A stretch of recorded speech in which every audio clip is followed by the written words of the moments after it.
I was traveling to Garissa to visit my uncle.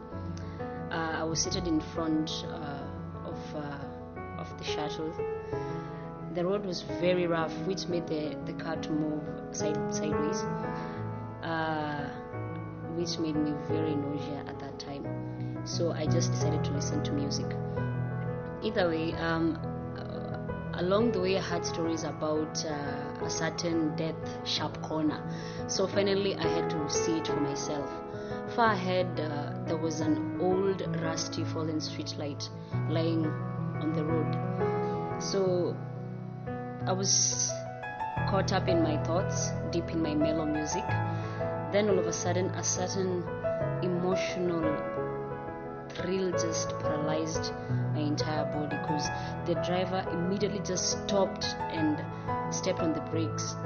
So I looked up from my phone only to notice a little boy was crossing the road.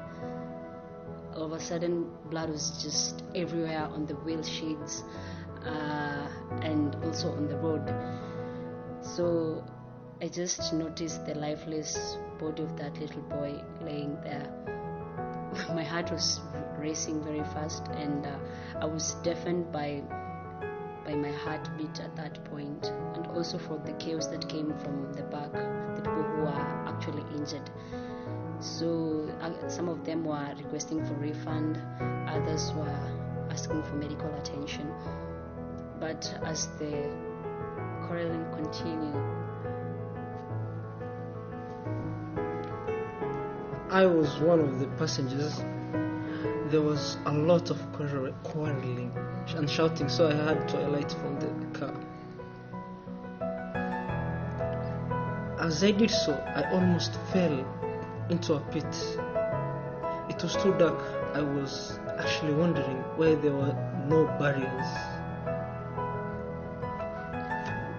So since mostly like when you call 911, they don't usually come at the scene really quickly, so we stayed there until it was very dark. As I mentioned earlier, the street lights were already destroyed at that part of the area, so there was no light. You can't see where you're going or where you're coming from, and whether another car is approaching or not, because you are in the middle of let's say a very busy road. Yeah, and the memories, they're still very fresh from that day.